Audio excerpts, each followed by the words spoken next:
Mango modak करायला अगदी सोपे व सहज होणारे हे आंब्याचे मोदक आज आपण बनवणार आहोत.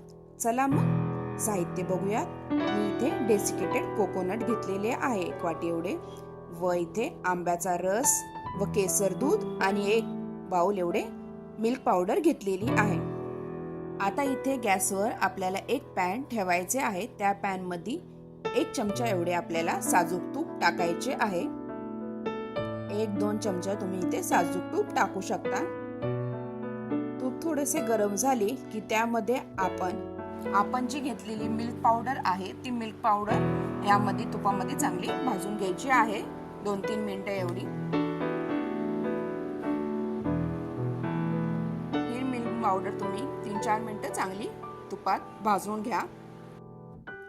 इथे जर तुम्हाला साखरेचा वापर करायचा असेल तर तुम्ही इथे थोडीशी साखरही टाकू शकता. मी इथे मिल्क पावडर टाकलेली आहे. मिल्क पावडर ही गोड असते, त्यामुळे मी इथे साखरेचा वापर केला नाही. तुम्हाला जर अजून गोड हवे असेल तर तुम्ही इथे तुम्हाला हवी एवढी साखर ऍड करू शकता. आता इथे 4-5 मिनिटं हे मिल्क पावडर भाजून झाल्यानंतर आपण जे एक आंब्याचा मी इथे रस घेतलेला आहे तो मँगो रस आपल्याला यामध्ये टाकायचा आहे. आता ही मिल्क पावडर चांगली भाजली गेलेली आहे. मी यामध्ये एक हापूस आंब्याचा रस इथे टाकणार आहे. या मिल्क पावडर मध्ये हा रस पूर्ण चांगला मिक्स करून घ्यायचा आहे आपल्याला इथे. आपल्याला इथे गॅसची फ्लेम ही बारीकच ठेवायची आहे. छानपैकी मिक्स झाला की आपण जे केसर दूध घेतलेले होते अर्धी वाटी ते इथे आपल्याला टाकायचं आहे. अर्धी वाटी एवढे इथे मी दूध पूर्ण टाकलेले आहे. दूध टाकल्यानंतर चांगले आपल्याला इथे मिक्स करून घ्यायचं आहे व अजून 2-3 मिनिटं चांगले परतून द्यायचे आहे. छानपैकी परतले गेले की पूर्ण इथे तुम्ही बघू शकता मेल्ट झालेले आहे. पूर्ण दूध टाकल्यानंतर चांगले मिक्स झालेले आहे.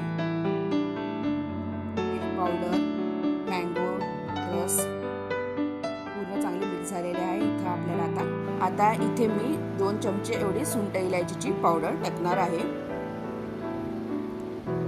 ही पावडर टाकल्यानंतर चांगले मिक्स करून घ्यायचे आहे अजून 2-3 मिनिटं. छानपैकी असं घट्टसर हे झालेले आहे.